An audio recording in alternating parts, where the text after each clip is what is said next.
નમસ્કાર, ન્યૂઝ 18 ગુજરાતીમાં આપનું સ્વાગત છે। આપની સાથે હું છું કોમલ। સમાચારની શરૂઆત કરીએ તો 7 દિવસ હળવાથી મધ્યમ વરસાદની આગાહી કરવામાં આવી છે। ભારે વરસાદની શક્યતા નહિવત જોવા મળી રહી છે। તો વરસાદને લઈને હવામાન વિભાગ દ્વારા આગાહી કરવામાં આવી છે। 30 થી 50 કિલોમીટર પ્રતિ કલાકની ઝડપે પવન ફૂંકાશે। મોન્સૂન ટ્રફ અને વેસ્ટર્ન ડિસ્ટર્બન્સથી વરસાદ રહેશે। તો અમદાવાદમાં ગાજવીજ સાથે વરસાદ ખાબકશે। ભેજનું પ્રમાણ વધતા ગરમી ઉકળાટ રહેશે અને સુરત, નવસારી, વલસાડ, ડાંગમાં વરસાદ રહેશે। તો મધ્ય ઉત્તર ગુજરાતમાં છૂટાછવાયા વરસાદની આગાહી કરવામાં આવી છે। સૌરાષ્ટ્ર અને કચ્છમાં પણ મધ્યમ વરસાદ રહેશે તેવી આગાહી કરવામાં આવી છે।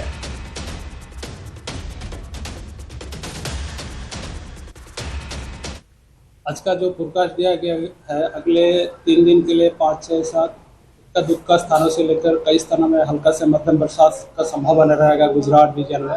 उसके आगे 7 से जो 8 तारीख से कई स्थानों से लेकर अनेक स्थानों में हल्का से मध्यम बरसात का संभावना रहेगा गुजरात रीजन में। सौराष्ट्र कच्छ जो रीजन है इसके लिए इक्का दुक्का स्थानों में हल्का से मध्यम बरसात का संभावना रहेगा। और जो कुछ तटीय क्षेत्रों में है पवन का दिशा जो रहेगा दक्षिण पश्चिम से पश्चिम दिशा से पवन चलने का स्थिति बने रहेंगे और स्टीप प्रेशर ग्रेडियंट के कारण स्ट्रॉन्ग विंड का भी संभावना है। जो स्पीड रहेगा 15 से 20 नॉट, गास्टिंग जो स्पीड रहेगा 25 नॉट तक जाने का। अहमदाबाद के लिए आज जो पूर्वानुमान दिया गया है जनरली क्लाउडी स्काई रहेगा और 1-2 स्पेल रेन थंडरस्टॉर्म की भी संभावना रहेगी। अभी जो राज्यों में बारिश रिसीव हुआ है 480.9 mm बारिश रिकॉर्ड हुआ है जो गुजरात स्टेट के लिए और 416 इसका सामान्य रेनफॉल है जो सामान्य से 16% ज़्यादा है।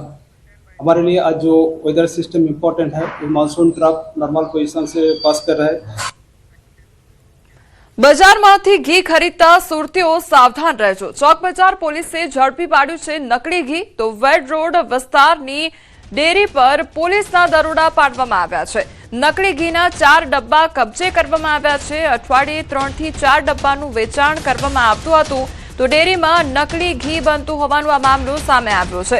તો સુરતની આ ઘટના સામે આવી છે કે જ્યાં ઘી ખરીદતા પહેલા હવે સાવધાન રહેજો કારણ કે નકલી ઘીનો જથ્થો જપ્ત કરવામાં આવ્યો છે। संवाददाता कीर्तेश अमारी साथे जोड़ाई गया है। कीर्तेश, नकली घीनो जत्थो जप्त करवामां आव्यो छे, शुं अपडेट? बिल्कुल, चौक बजार पोलीसे सूरतना वेरोड विस्तारमां केशव पार्क सोसायटीमां आवेली एक डेरीमां दरोड़ा पाड्या हता। 16 तारीखे दरोड़ा पाडवामां આવ્યા હતા। ત્યાંથી 4 જેટલા શંકાસ્પદ ઘીના ડબ્બા કબજે કરવામાં આવ્યા હતા। તેના સેમ્પલ લઈ લેબ ટેસ્ટિંગ માટે મોકલવામાં આવ્યા હતા અને આ લેબ ટેસ્ટિંગ ફેલ થતા ઘી નકલી હોવાનું સામે આવતા ચોક બજાર પોલીસે આ મામલે ગુનો દાખલ કર્યો છે। ખાસ કરીને ડેરીનો સંચાલક છે એ અઠવાડિયામાં 3 થી 4 ડબ્બા નકલી ઘી બનાવી પોતાની જ ડેરીમાં વેચતો હતો, જેને લઈને તે પકડાય નહીં તેવું તેને લાગતું હતું। પણ પોલીસ અને આરોગ્ય વિભાગની સતર્કતાને લઈને આખો મામલો સામે આવ્યો છે। મોડી સાંજે આ મામલે ખુલાસા કરવામાં આવશે, પોલીસ દ્વારા ખુલાસા કરવામાં આવશે। પણ સૌથી મહત્વની વાત છે કે આ વ્યક્તિ છેલ્લા કેટલા સમયથી આ પ્રકારે લોકોને નકલી ઘી ખવડાવતો હતો, તેને લઈને પણ હવે પોલીસે તપાસ શરૂ કરી છે। જે કીર્તેશ, સમગ્ર માહિતી બદલ આપનો આભાર। રાજકોટમાં ફરી એકવાર દારૂબંધીના ધજાગરા ઉડતા નજરે પડ્યા છે। કાયદો વ્યવસ્થા પર અનેક સવાલો પણ ઉઠ્યા છે। બીટી સવાણી હોસ્પિટલની બાજુમાં ખુલ્લેઆમ દારૂનું વેચાણ થઈ રહ્યું છે।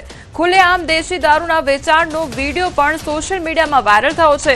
શું રાજકોટ પોલીસની પેટ્રોલિંગ કામગીરી માત્ર કાગળ પર જ છે? ન્યૂઝ 18 ગુજરાતી વાયરલ વિડીયોની પુષ્ટિ કરતું નથી। તો રાજકોટની આ ઘટના સામે આવી છે કે જ્યાં ખુલ્લેઆમ દારૂનું વેચાણ થઈ રહ્યું છે। એક તરફ દારૂબંધીની વાતો કરવામાં આવી રહી છે, બીજી તરફ આ વિડીયો સામે આવ્યો છે। સંવાદદાતા અંકિત અમારી સાથે જોડાઈ ગયા છે। અંકિત, અહીંયા ખુલ્લેઆમ રાજકોટમાં શું દારૂનું વેચાણ થઈ રહ્યું છે? શું પોલીસ દ્વારા કામગીરી નથી થઈ રહી? ચોક્કસથી વાત કરવામાં આવે તો ગાંધીના ગુજરાતમાં ગેરકાયદેસર દારૂનું ખરીદ વેચાણ કરવા પર પ્રતિબંધ છે અને રાજકોટ શહેર પોલીસ દ્વારા પણ દાવાઓ કરવામાં આવે છે, તેમજ પ્રેસ નોટ છે તે પણ રિલીઝ કરવામાં આવતી હોય છે કે તેમના દ્વારા હજારો ને લાખો રૂપિયાની કિંમતનો ભારતીય બનાવટનો વિદેશી દારૂ તેમજ બિયરનો જથ્થો છે તે ઝડપી પાડવામાં આવતો હોય છે। દેશી દારૂની ભઠ્ઠી પણ ઝડપી પાડવામાં આવતી હોય છે। પરંતુ બીજી તરફ કહી શકાય કે જે વિડીયો વાયરલ થયો છે, આ વિડીયો છે તે રાજકોટ શહેરના યુનિવર્સિટી પોલીસ સ્ટેશન વિસ્તારનો વાયરલ થયો છે, અને જે વાયરલ થયેલો વિડીયો છે તે બીટી સવાણી હોસ્પિટલની બાજુમાં ખુલ્લેઆમ દારૂનું વેચાણ થતું હોય તે પ્રકારનો વિડીયો છે તે વાયરલ થયો છે. વાયરલ થયેલા વિડીયોમાં જાણે કે દારૂની મહેફિલ માણવા દેવામાં આવતી હોય અને એક પ્રકારે દારૂનું સેવન કરવા માટેનું સ્પોટ પૂરું પાડવામાં આવતું હોવાનો વિડીયો છે તે વાયરલ થયો છે. આમ વાયરલ થયેલા વિડીયોએ રાજકોટ શહેર પોલીસની દારૂની કડકાઈને લગતી કામગીરી પર વધુ એક વખત સવાલો છે તે ઉભા કર્યા છે. જી અંકિત, સમગ્ર માહિતી બદલ આપનો આભાર.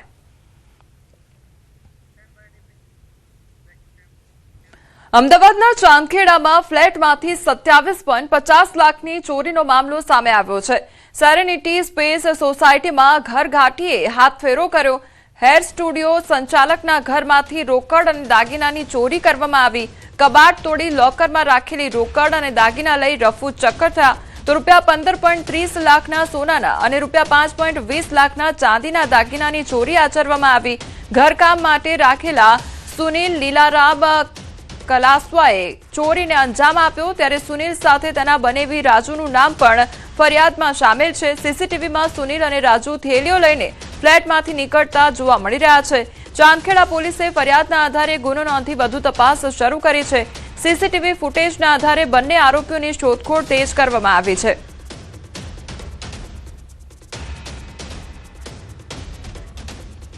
અમદાવાદમાં લૂંટ કેસમાં પોલીસને સફળતા પ્રાપ્ત થઈ છે. 4 આરોપી ગણતરીના કલાકોમાં ઝડપાઈ ગયા છે.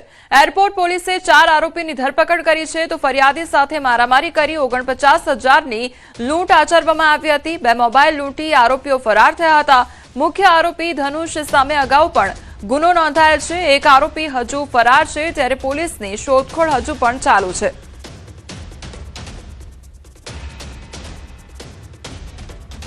બસ સ્ટેન્ડ નજીક જ્યારે જતા હતા ત્યારે 2 એક્ટિવા ઉપર 5 જણા ઇસમો ત્યાં આવ્યા અને ફરિયાદી સાથે મારપીટ કરીને એમના પાસેથી 2 મોબાઈલ ફોન અને 49,000 રૂપિયા લઈને ભાગી ગયા. પોલીસને બનાવની જાણ થતાં જ અમદાવાદ શહેર પોલીસે માનનીય સીપી સર અને એડિશનલ સીપી સેક્ટર 2 સરના માર્ગદર્શનમાં અલગ અલગ ટીમો બનાવી અને ફક્ત 24 કલાકના અંદર 4 આરોપીઓને પોલીસે પકડી લીધું છે અને લૂંટાયેલ મિલકત જે 49,000 રોકડ અને 2 મોબાઈલ ફોન પણ રિકવર કરી લીધું છે. સુરતમાં ઘરફોડ ચોરીના આરોપીનું રીકન્સ્ટ્રક્શન કરવામાં આવ્યું. ₹30 લાખની ઘરફોડ ચોરીમાં ઝડપાયેલા આરોપીનું રીકન્સ્ટ્રક્શન હાથ ધરવામાં આવ્યું છે. અઠવા પોલીસે સાથે રાખીને ઘટનાનું પંચનામું કર્યું. તો આરોપી અબ્દુલ કરીમ શેખને જોડે રાખી પંચનામું કરવામાં આવ્યું. બિલ્ડિંગને લાગેલી ગેસ લાઇનની પાઇપ વાટે આરોપીએ ઘરમાં પ્રવેશ કર્યો હતો. જે બાદ ઘરના કબાટમાંથી 30 લાખથી વધુની કિંમતના સોનાના ઘરેણાં અને રોકડની ચોરી કરવામાં આવી હતી. જે બાદ આરોપીની અઠવા પોલીસે માલેગામથી ધરપકડ કરી હતી. ચોરીમાં ગયેલ મુદ્દામાલ ચોક બજાર સ્થિત ઝાડીઓમાં છુપાવ્યો હતો, જ્યાંથી તમામ મુદ્દામાલ કબજે કરવામાં આવ્યો છે. તો સુરતમાં જે ચોરીને અંજામ આપવામાં આવ્યો હતો તેનો પર્દાફાશ કરવામાં આવ્યો અને પોલીસ દ્વારા આખી ઘટનાનું રીકન્સ્ટ્રક્શન કરવામાં આવ્યું છે. ઘટનાસ્થળે પહોંચીને આરોપીને સાથે રાખીને આખી ઘટનાનું પંચનામું કરવામાં આવ્યું છે. તો પોલીસે આરોપીને સાથે રાખીને પંચનામું કર્યું. તે અંગેના દ્રશ્યો પણ સામે આવ્યા છે. ત્યારે ગેસની પાઇપલાઇન દ્વારા તે ઘરમાં પ્રવેશ કર્યો હોય અને ચોરીને અંજામ આપ્યો હોય તેવી ઘટના સામે આવી છે. દ્વારકામાં કેબલ વાયર ચોરીનો ભેદ ઉકેલાયો છે. ખાનગી કંપનીના પ્રોજેક્ટ સ્ટોરમાંથી એલ્યુમિનિયમ અને કોપર વાયર ચોરી કરવામાં આવી હતી. એલસીબીએ 7 આરોપીઓની ધરપકડ કરી છે. પ્રાથમિક તપાસમાં આરોપીઓએ જિલ્લામાં આવેલી વિન્ડ ફાર્મ અને સોલાર પાવર કંપનીઓમાંથી પણ વાયર ચોરી કર્યાની કબૂલાત કરવામાં આવી છે. તો પોલીસને બાતમી મળી હતી કે કેટલાક શખ્સો મારુતિ સુપર કેરી વાહનમાં ચોરીના વાયર ભરી ખંભાળિયા પોરબંદર રોડ પરથી જામનગર તરફ વેચવા જઈ રહ્યા છે. જેના આધારે એલસીબીએ વોચ ગોઠવી 7 આરોપીઓને ઝડપી પાડ્યા હતા. પૂછપરછ દરમિયાન દ્વારકા નજીક કુરંગા વિસ્તારમાં આવેલી કંપનીમાંથી વાયર ચોરી કર્યાની કબૂલાત કરી છે. તો આ મામલે દ્વારકા પોલીસ સ્ટેશનમાં અગાઉ અંદાજે 500 મીટર વાયર અને તેની કિંમત ₹6 લાખની ચોરીનો ગુનો નોંધાયો હતો. પોલીસે કુલ ₹9.51 લાખનો મુદ્દામાલ કબજે કર્યો છે. જેમાં 270 કિલો કોપર કેબલ તેમજ 90 કિલો એલ્યુમિનિયમ કેબલ અને ₹4.72 લાખ રોકડ, મારુતિ સુપર કેરી વાહન તેમજ વાયર કાપવાના સાધનોનો સમાવેશ થાય છે. તો આરોપીઓ રાત્રિના સમયે કંપનીની ફેન્સિંગ કૂદી અંદર પ્રવેશી કટર અને અન્ય સાધનો વડે કેબલ વાયર કાપી ચોરીને અંજામ આપતા હતા। આરોપીઓ પૈકી કેટલાક સામે અગાઉ પણ પ્રોહિબિશન સહિત અન્ય ગુનાઓ નોંધાયેલા હોવાનું પણ સામે આવ્યું છે।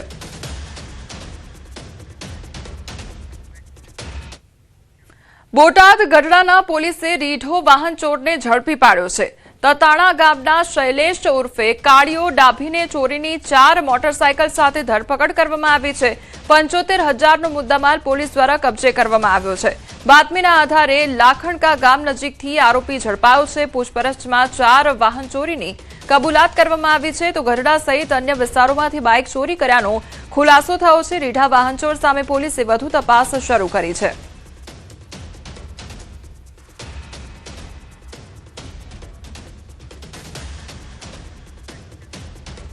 કોમનવેલ્થ પર રાજનીતિ કરનારાને આડકતરો જવાબ આપવામાં આવ્યો છે। નાયબ મુખ્યમંત્રી હર્ષ સંઘવીએ જવાબ આપ્યો છે, કોઈપણ રાજ્યના ખેલાડી માટે ગુજરાતના દરવાજા ખુલ્લા છે, આપણે બધા એક છીએ તેવી હર્ષ સંઘવી દ્વારા વાત કરવામાં આવી। તમામ ખેલાડીઓનું ગુજરાતમાં સ્વાગત છે। ગુજરાતની રમતગમતની સુવિધાઓ દેશના તમામ યુવાનો માટે છે। દેશના તમામ ખેલાડીઓનું અમદાવાદમાં સ્વાગત। કોઈપણ ગુજરાતના સ્પોર્ટ્સ ઇન્ફ્રાસ્ટ્રક્ચરનો ઉપયોગ કરી શકે, દરેક ખેલાડીઓ માટે ગુજરાતના દ્વાર ખુલ્લા છે તેવી વાત કરવામાં આવી।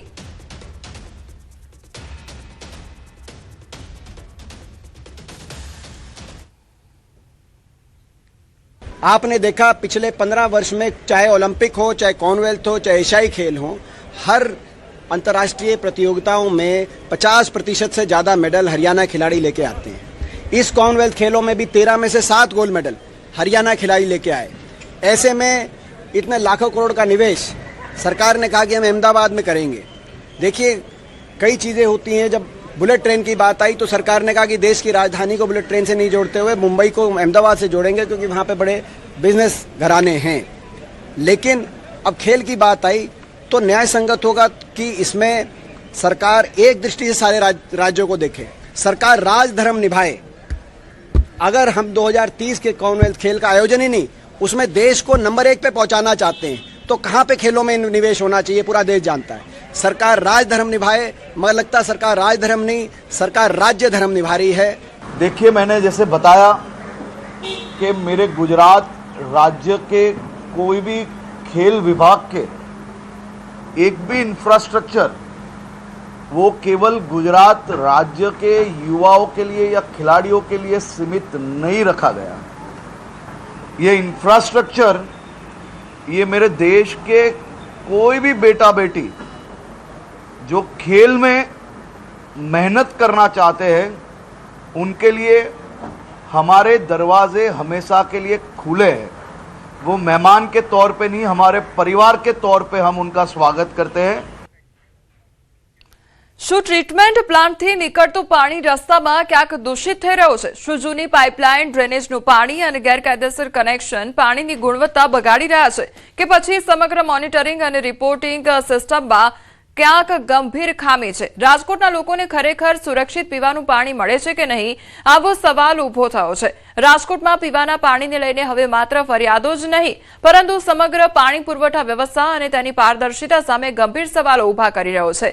એક તરફ રાજકોટ મહાનગરપાલિકા શહેરમાં ટ્રીટમેન્ટ પ્લાન્ટથી લઈને ઘર સુધી સુપર ક્લોરિનેટેડ અને સુરક્ષિત પાણી પહોંચાડવાનો દાવો કરે છે, તો બીજી તરફ પાલિકાના જ પાણીના સેમ્પલ રિપોર્ટમાં બેક્ટેરિયાની હાજરી સામે આવતા દાવા અને હકીકત વચ્ચેનો વિરોધાભાસ સ્પષ્ટ દેખાઈ રહ્યો છે।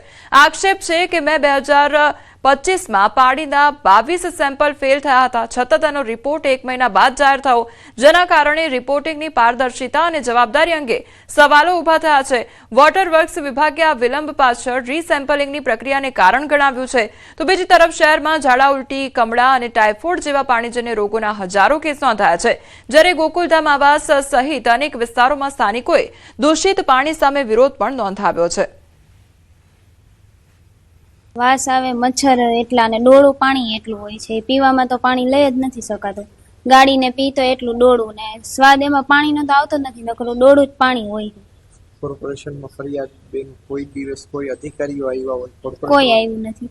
પાણીની સમસ્યા કેટલા વર્ષથી આમનામ હાલે, ગંદુ પાણી આવે, જીવડાવાળું આવે, પણ અમે રહીશું શું કરીએ? અમારી ઉંમરે થઈ ગઈ, કોઈ છોકરાય નથી કે દવા લેવા જાય હોય, અમારા દીકરાય નથી, અમે માન કમાઈને અમે પૂરું કરીએ તો દવાખાનામાં ક્યાં નાખવા જાય ભાઈ?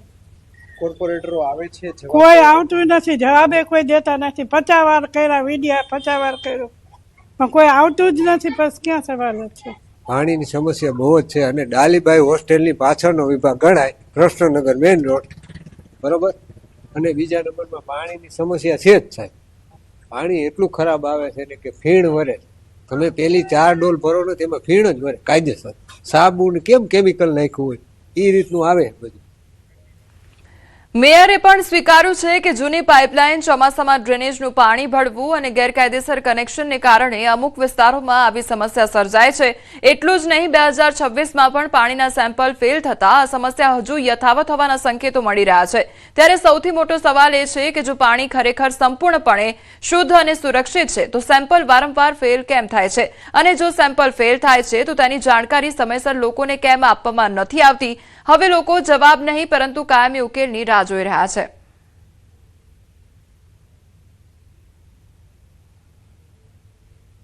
બધે લગાવી રહ્યા છીએ એટલા માટે કે આ સિઝન દરમિયાન ક્યાંય પણ કન્ટેમિનેટેડ વોટર લોકો સુધી ના જાય. હવે આજે અમે અમારા WTBમાં જે અમે લોકો માટે વિતરણ કરવાના છીએ એ જથ્થાને અમે ચકાસો પાણી એનું ક્લોરીન ટેસ્ટ પણ કરી છે અને અન્ય પણ અમે જે એની પ્યોરિટીની ટેસ્ટ હશે એ કન્ડક્ટ કરીએ છીએ. આની બાદ સોસાયટીમાં જે પાણી ડિસ્ટ્રીબ્યુટ થાય છે એમાં રેન્ડમલી બધા સિનિયર ઓફિસર્સ ઇન્ક્લુડિંગ કમિશનર પોતે અમે આગળ જવાના છીએ તમામ સોસાયટીઓમાં. પણ ચોમાસું આવે છે ત્યારે દૂષિત પાણી વિતરણમાં, કારણ કે નદી નાળામાં જે પાણી આવતું હોય છે, કોર્પોરેશનનું પોતાનું ફિલ્ટરેશન સેન્ટર છે, તેમ છતાં પણ આવી ફરિયાદો ઉદ્ભવતી હોય છે. આ વાસ્તવિકતા છે અને અમે આજ ટેસ્ટ કરાવી અને એનું રિપોર્ટ બહાર પાડી છે અને વોર્ડ વાઇઝ પણ ડેટા આપી છે કે કયા વોર્ડમાં ફરિયાદોનો કેટલો રિપોર્ટ ને એમાંથી કેટલી સફળ કેટલી અસફળ.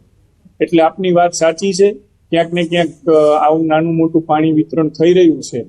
એની જવાબદારી અમે સ્વીકારી અને ખૂબ ઝડપથી ફરીથી પાછું સારું પાણી વિતરણ કરીએ નેક્સ્ટ ડે થી, એ માટે પ્રયત્નશીલ છું. રાજકોટ મહાનગરપાલિકાના કમિશનર તુષાર સુમેરા દ્વારા દરેક વોટર ટ્રીટમેન્ટ પ્લાન્ટ તેમજ દરેક વોર્ડની અંદર જઈને રેન્ડમલી પાણી છે તે શુદ્ધ છે કે કેમ તે બાબતે તપાસ હાથ ધરવામાં આવી રહી છે. તો બીજી તરફ આપને હું જે દ્રશ્યો જે બતાવવાનો પ્રયત્ન કરી રહ્યો છું, આ દ્રશ્યો છે રાજકોટ મહાનગરપાલિકાના વોર્ડ નંબર 13માં આવેલા ગોકુલધામ આવાસ યોજના જે વિસ્તાર છે ત્યાંના હું આપને આ દ્રશ્યો છે તે બતાવવાનો પ્રયત્ન કરી રહ્યો છું. જોઈ શકાય છે કે કયા પ્રકારનું દુર્ગંધયુક્ત પાણી તેમજ કયા પ્રકારનું ફીણયુક્ત પાણી, ગંદુ પાણી છે તે લોકોને આપવામાં આવી રહ્યું છે. લોકોના દાવા છે કે અનેક વખત અહીંયા કોર્પોરેટરોને રજૂઆત કરવામાં આવી છે, અનેક વખત કહી શકાય કે અધિકારીઓને રજૂઆત કરવામાં આવી છે, પરંતુ આજ દિવસ સુધી કોઈ પણ જાતનું નક્કર પરિણામ છે તે તેમને નથી મળ્યું.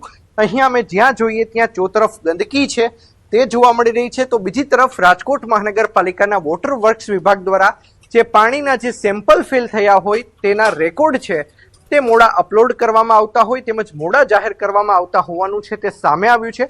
જ્યારે ન્યૂઝ 18 ગુજરાતી દ્વારા વોટર વર્ક્સ વિભાગના અધિકારીનો જવાબ માંગવામાં આવ્યો અને ત્યારે તેમણે ટેકનિકલ બહાનું આગળ ધરી દીધું. અંકિત પોપટ, ન્યૂઝ 18 ગુજરાતી, રાજકોટ. મહેસાણામાં કરોડોના ખર્ચે બનેલા ઓવરબ્રિજના 3 વર્ષની અંદર જ ખસ્તા હાલ થઈ ગયા છે. પાલાવાસના સર્કલથી રામપુરા વચ્ચે વિરમગામ રેલવે લાઇન પર લગભગ 45 કરોડના ખર્ચે બનેલો આ બ્રિજ પ્રથમ જ વરસાદમાં બિસ્માર બન્યો છે. તો સતત ત્રીજા વર્ષે બ્રિજના મધ્ય ભાગમાંથી કોન્ક્રીટ ઉખડી ગયું છે અને લોખંડના સળિયા પણ દેખાવા લાગ્યા છે. ચોમાસું આવે એટલે તંત્ર માત્ર થીગડા મારીને જવાબદારી પૂર્ણ કરે છે, પરંતુ દર વર્ષે સ્થિતિ યથાવત રહે છે, જેના કારણે સ્થાનિકોમાં ભારે રોષ વ્યાપ્યો છે. તો બ્રિજનું કાયમી રિપેરિંગ તેમજ જવાબદાર અધિકારીઓ અને એજન્સી સામે કડક કાર્યવાહી કરવાની લોકો માંગ કરી રહ્યા છે.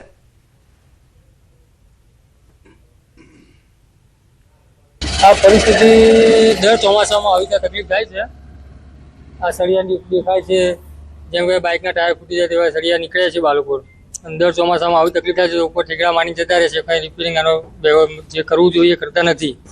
લગભગ આ બ્રિજ બને લગભગ 3-4 વર્ષ જેવું થયું હશે, પણ કેટલી વખત મારા બ્રિજ પરથી જવાનું થાય છે તો હું જોઉં છું તો ક્યારે સારી હાલતમાં હોય એવું બહુ ઓછી સ્થિતિમાં જોવા મળ્યું છે. મહેસાણાના પાલાવાસના ચોકડીથી રામપુરા જવાના રસ્તા પર જે રેલવે પર ઓવરબ્રિજ બનાવવામાં આવે છે, અંદાજિત 3 થી 4 વર્ષ પહેલા આ જે ઓવરબ્રિજ બનાવવામાં આવ્યો હતો, પરંતુ કેટલાક સમયથી આ ઓવરબ્રિજ હોય છે તેની જે સ્થિતિ હોય છે તે ખરાબ જોવા મળી રહ્યું છે. હાલ આપણે જોઈ શકો છો કે આ જે ઓવરબ્રિજ છે તેના પર જે વચ્ચેનો વિસ્તાર છે ત્યાં જે સળિયા હોય છે તે દેખાઈ રહ્યા છે. આ રસ્તાથી પસાર થવું છે અને તેમને એક ડર પણ લાગી રહ્યો છે કે રાત્રિ સમય જો આ જે સળિયા છે તે દેખાય ના અથવા અન્ય કોઈ કારણોસર જો અકસ્માત થવાની જે ભીતિ હોય છે તે સેવાઈ રહી છે.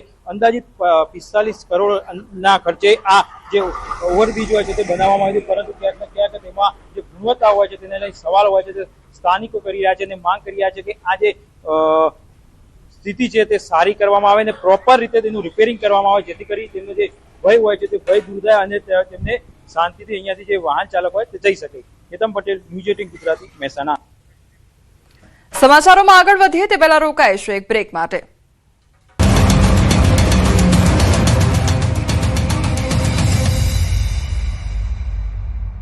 રાજ્યમાં કમરતોડ રસ્તાની તસવીરો આવી સામે. શહેર લોકો પરેશાન. રાજ્યમાં વરસાદ બાદ અનેક રસ્તાઓ બિસ્માર બન્યા છે. વલસાડ, રાજકોટ, અમદાવાદ અને ભરૂચમાં અનેક વિસ્તારોના રસ્તાઓ કમરતોડ અને મણકાભાંગ બની ગયા છે. રસ્તે ખાડા પડતા વાહન ચાલકોને ભારે હાલાકીનો સામનો કરવો પડ્યો છે અને એના જ કારણે અનેક સ્થળોએ અકસ્માતનું જોખમ પણ વધ્યું છે. પ્રથમ વાત વલસાડની. વલસાડ જિલ્લામાં પ્રથમ વરસાદની જ અનેક રસ્તાઓનું ધોવાણ થયું. સૌથી વધુ ખરાબ હાલત નાના પોંઢા અને ધરમપુર વચ્ચે વડખંભા નજીક આવેલા પાર નદીના પુલની બની. વાપી, શામળાજી અને ધરમપુર નાસિક નેશનલ હાઈવે પર આવેલા આ મહત્વના પુલ પર મોટા ખાડા પડી ગયા છે. ભારે વાહનો સહિત દરરોજ હજારો વાહનો આ પુલ પરથી પસાર થાય છે. વરસાદને કારણે ખાડાઓ વધુ મોટા બન્યા. વરસાદી પાણી ભરાતા ખાડા દેખાતા બંધ થયા અને નાના વાહન ચાલકો માટે અકસ્માતનું જોખમ વધ્યું. પુલ પર વાહન વ્યવહાર ધીમો પડ્યો અને લાંબા ટ્રાફિક જામ સર્જાયા. કલાકો સુધી વાહન ચાલકો રસ્તા પર અટવાયા. સ્થાનિકોએ દર વર્ષે ચોમાસામાં આવી સ્થિતિ સર્જાતી હોવાની ફરિયાદ કરી. કોઈ મોટી દુર્ઘટના સર્જાય તે પહેલા જ તંત્ર દ્વારા પુલ પર પડેલા ખાડાનું તાત્કાલિક સમારકામ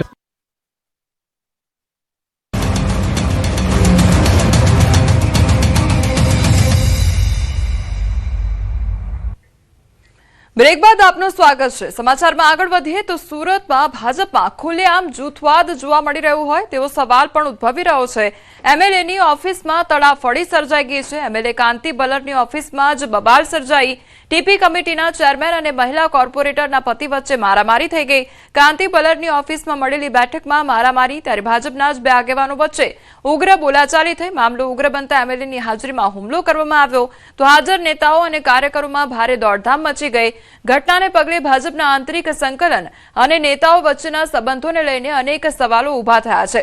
વોર્ડ નંબર 5ની સમસ્યાને લઈને બબાલ સર્જાઈ હતી તો ભાતનીવાડી સોસાયટીના પ્રશ્ને ધમાલ સર્જાઈ. વિવિધ પ્રશ્ને સ્થાનિકો ધારાસભ્યને મળ્યા હતા. ધારાસભ્યે ચારેય કોર્પોરેટરને પણ બોલાવ્યા હતા તો મહિલા કોર્પોરેટર જયશ્રી વોરાના પતિ મનહર વોરાએ રોષ ઠાલવ્યો.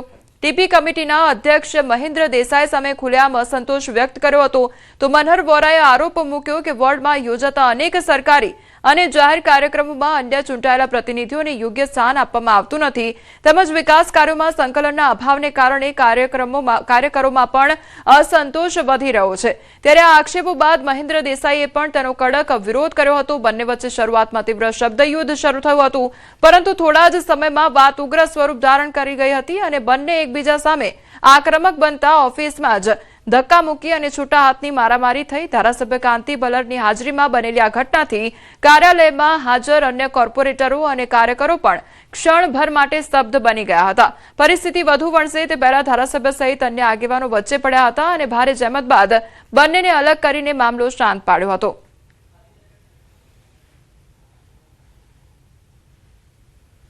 એ બારામાં પછી એ લોકો ગયા ભાતનીવાડી વાળા, સોસાયટી વાળા, પછી આ લોકો ચર્ચામાં બેઠા કે તમે મને ફોન નથી કરતા એટલે કે તું સોસાયટીની મુલાકાત જાય તો મને ફોન કર્યો કે તમે ક્યાં અમને બોલાવો છો. હવે એ રીતેમાં ઝપાઝપી થઈ ગઈ.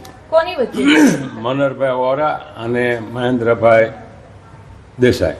સર, આ યોગ્ય લાગે આવી રીતે? યોગ્ય નહીં, વાતચીતથી જ આ પ્રશ્ન હલ કરવો જોઈએ, પણ એ વાતમાં બોલાચાલી થઈ ગઈ અને મારામારી પ્રવૃત્તિ આવેલી. મારામારી મુદ્દે ટીપી કમિટીના અધ્યક્ષનો ખુલાસો સામે આવ્યો છે. મહેન્દ્ર દેસાઈએ મારામારીની વાતને નકારી કાઢી છે તો મારામારી થઈ ન હોવાનો દેસાઈનો દાવો સામે આવ્યો છે. કોર્પોરેટરને માર માર્યાની વાતને પણ નકારી કાઢી છે. લોકોના કામ મુદ્દે મળ્યા હતા તેવું કહેવામાં આવ્યું છે અને પદાધિકારીઓ કોર્પોરેટરો મળ્યા હતા તો કોઈ બાબતને લઈને ઉગ્ર બોલાચાલી પણ થઈ. કોઈ પણ પ્રકારની મારામારી થઈ નથી. કોર્પોરેટરને માર માર્યો તે એકદમ ખોટી વાત છે. માર માર્યાની વાત ઉપજાવી કાઢેલી છે તેવી વાત પણ કરવામાં આવી. નોર્મલ પાર્ટીના ફોર્મેટ પ્રમાણે અમે લોકો રેગ્યુલર પદાધિકારીઓને કોર્પોરેટરમાં મળતા હોઈએ છીએ એ રીતે મળ્યા હતા અને કોઈ બાબતને લઈને ખાલી અમારે એક ઉગ્ર બોલાચાલી થઈ છે, કોઈ પ્રકારની મારામારી કે એવું નથી થયું. મહિલા કોર્પોરેટર પર હાથ લેવાનો છે? ના, એ એકદમ ખોટી વાત છે. કદાચ એ ઉપજાવી કાઢેલી વાત હોય એવું હું બિલકુલ કહી શકું. સેલવાસમાં યુવતીની હત્યાનો મામલો સામે આવ્યો છે. સુટકેસમાંથી સડેલી હાલતમાં યુવતીનો મૃતદેહ મળી આવ્યો છે. દાન હોટલની પાછળ એક બંધ મકાનના બાથરૂમમાંથી સુટકેસ મળી આવી.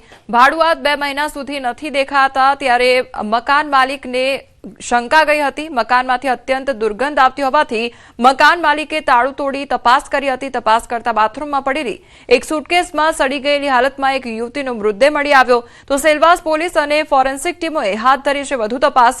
મૃતક યુવતી મૂળ બિહારના નવાદાની જ્યોતિ કુમારી હોવાની ચર્ચા સામે આવી છે. ત્યારે પોલીસે ફરાર ભાડુઆત અને મૃતકના મોતનું સાચું કારણ જાણવા વધુ તપાસ હાથ ધરી છે. સુટકેસમાં યુવતીનો મૃતદેહ મળતા જ સમગ્ર પંથકમાં ચકચાર મચી જવા પામી છે.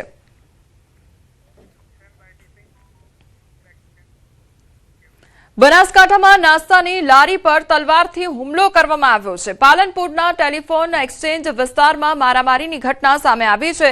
દાબેલીની લારી પર કામ કરતા 2 યુવકો પર રિક્ષા ચાલકે તલવાર વડે હુમલો કર્યો અને તે અંગેના આક્ષેપ થઈ રહ્યા છે. તો હુમલા દરમિયાન આસપાસના લોકો દોડી આવતા હુમલાખોર સ્થળ પરથી ફરાર થઈ ગયા હતા. ઈજાગ્રસ્ત બંને યુવકોને સ્થાનિક વેપારીઓએ સારવાર માટે પાલનપુર સિવિલ હોસ્પિટલ ખસેડ્યા. ઘટનાને પગલે હોસ્પિટલ ખાતે લોકોના ટોળે-ટોળા ઉમટી ગયા છે. તો આરોપી સામે કડક કાયદેસરની કાર્યવાહી કરવાની માંગ ઉઠી છે. હુમલા પાછળનું કારણ અકબંધ છે. પાલનપુર પોલીસ સમગ્ર મામલે વધુ તપાસ હાથ ધરી રહી છે.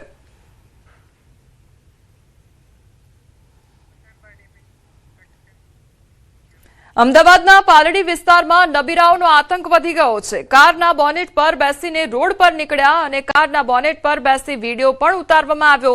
પોતાના અને લોકોના જીવ જોખમમાં મૂક્યા. તો જાગૃત નાગરિકને વિડીયો ન લેવા માટે નબીરાઓ દ્વારા અપીલ પણ કરવામાં આવી હતી.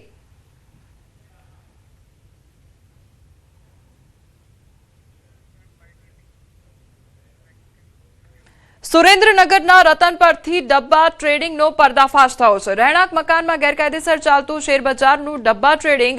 6 શખ્સને શેરબજારમાં ડબ્બા ટ્રેડિંગ રમાડતા 10 લેપટોપ, 29 મોબાઈલ, સોદા લખેલી 27 નોટબુક કબજે કરવામાં આવી છે. રોકડ સહિત કુલ 3.7 લાખનો મુદ્દામાલ પણ કબજે કરવામાં આવ્યો છે. તો પોલીસ કર્મચારી સંજયસિંહ નાથુભાઈ રાઠોડના રહેણાંક મકાનમાં જ ચાલતું હતું ગેરકાયદેસર શેરબજારનું ડબ્બા ટ્રેડિંગ. પોલીસ કર્મચારી સંજયસિંહ નાથુભાઈ રાઠોડ હાલ બહાર ગામ હોવાથી ઝડપી પાડવા માટે વધુ તપાસ હાથ ધરવામાં આવી છે. વધુ તપાસમાં 16 જેટલા બ્રોકર પાસે મોબાઈલ દ્વારા શેરબજારમાં સોદા કપાત કરાવી જુગાર રમતા હોવાનું તપાસમાં બહાર આવ્યું છે.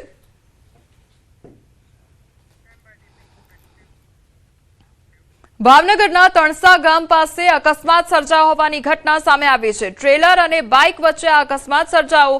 બાઇક ચાલકનું મોત નીપજ્યું છે. તો તળાજાના ઉંચડી ગામ ખાતે રહેતા યુવકનું મોત નીપજ્યું છે. ટ્રેલરની અડફેટે લેતા ઘટના સ્થળે જ મોત નીપજ્યું છે. તો ઘટનાની જાણ થતા હાઈવે ટ્રાફિક પોલીસ દોડી આવી છે. ત્યારે હાઈવે પર ટ્રાફિક સર્જાયો છે. હાઈવે ટ્રાફિક દ્વારા રસ્તો ક્લિયર પણ કરાવી આપવામાં આવ્યો છે અને વધુ તપાસ હાથ ધરવામાં આવી છે. તો તળાજાના ઉંચડી ગામના બાઇક ચાલકનું મોત નીપજ્યું છે. અકસ્માતની આ ઘટના સામે આવી છે. ટ્રેલરની અડફેટે આવતા ઘટના સ્થળે જ યુવકનું મોત નીપજ્યું છે. તો તણસા ગામ પાસે આ અકસ્માત સર્જાયો હોવાની ઘટના સામે આવી છે. તો અકસ્માત સર્જાતા ટ્રાફિક જામ પણ સર્જાયો હતો અને ટ્રાફિક ક્લિયર કરાવવામાં આવ્યો હતો.